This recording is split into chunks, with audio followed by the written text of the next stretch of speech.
Imagine combining the best that Mazda has to offer, the fun driving characteristics, a great exterior look, and a near premium interior design, and then combine that with the best that Toyota has to offer, which is a very reliable, highly efficient hybrid system, and then put all of that in a very utilitarian platform.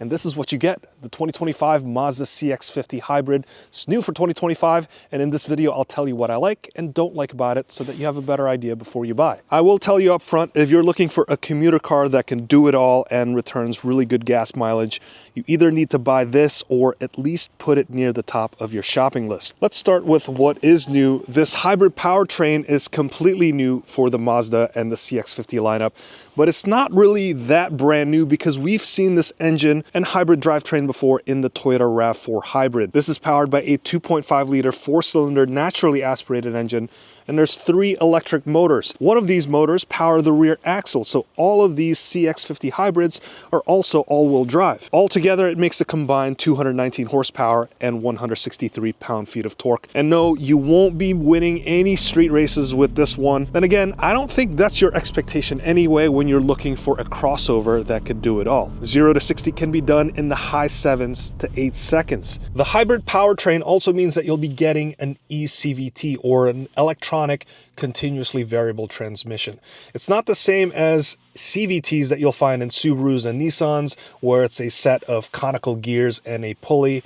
This is the same ECVT that you'll find in other Toyota hybrids, where you'll find a planetary gear set, and that's just integral to the way the Toyota hybrid system works.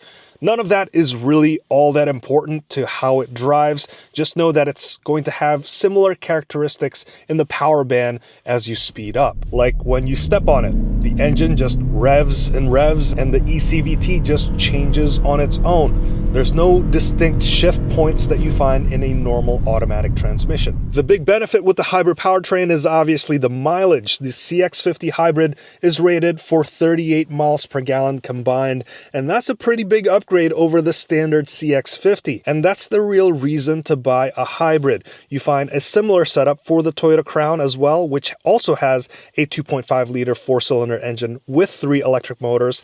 It has a little bit more power than this, but that's able to return impressive 38 miles per gallon combined as well, beating out all of the other wagons. The other reason to get the CX-50 Hybrid is how it drives. You still get the spirit of Mazda, so good handling on back roads. The suspension is a bit stiffer compared to other brands, but good steering response, and there's decent roll stiffness. The company, known for making one of the best affordable sports cars, knows how to make a pretty good crossover too. So if you enjoy the active driving, then I think you'll like the CX-50. And if driving is not something you care so much about, this is also a pretty good commuter, not just because of the mileage, but also the creature comforts inside. And for $40,000, you expect a certain level of features inside the car. And I think the CX-50 hits some of the important boxes, but not everything. Visually, the CX-50 looks pretty minimalist on the inside and not too over the top. Some materials look and feel more budget, but some also feel and look premium. So there's a nice combination that might make you think this is somewhat of a premium car. And Mazda does a pretty good job with that. Anytime I sit in the Mazda, I get the sense that it could very well be a premium brand car. It comes with heated and ventilated seats, and the seats are leather trimmed and has motorized adjustments. The steering wheel is leather wrapped and it looks great with many physical buttons. However, this doesn't have a heated steering wheel, which can be found in the non-hybrid version of the CX-50. Tech-wise, the infotainment system is displayed on this 10.25-inch screen. Controls are handled by the multifunction dial. It's very much like BMW's iDrive. There are various buttons around that makes navigation a little bit easier. This also comes with wireless Apple CarPlay and wireless Android Auto. And then down here, there's a wireless charger. And if you open up the armrest, there's a couple of USB-C ports. Unfortunately, this one doesn't come with a 360-degree camera system. That's another feature that comes in the more premium non-hybrid models, but not sure why they didn't make it available here. Hopefully, they'll include it in the future. Moving to the second row, I love how this door opens almost 90 degrees to the side, so there's a very large opening here. So if you have car seats that you want to install, you could almost walk straight in. As for the rear legroom, you have 37.8 inches. This is 2 inches less than what you'll find in the standard CX-50. Why the difference?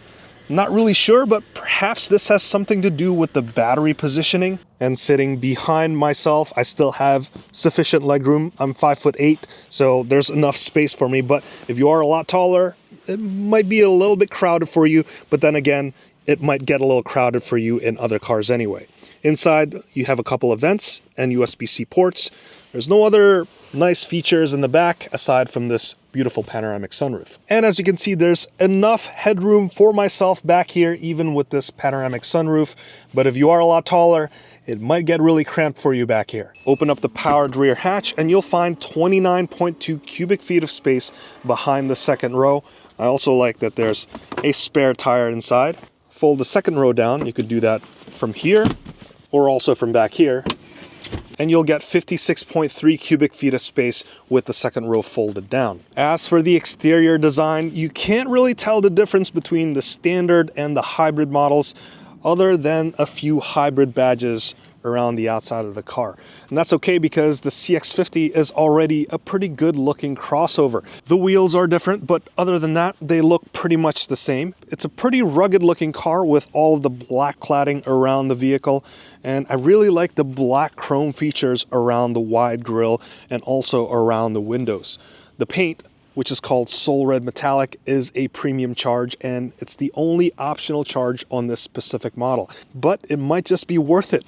It's one of the sharpest and richest looking reds on the market. So what we have here is a really nice crossover package that looks nice.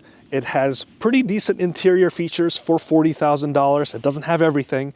And it has an impeccable hybrid drivetrain that's going to return many good miles for you in the future. All in a package that still maintains that fun to drive Mazda spirit.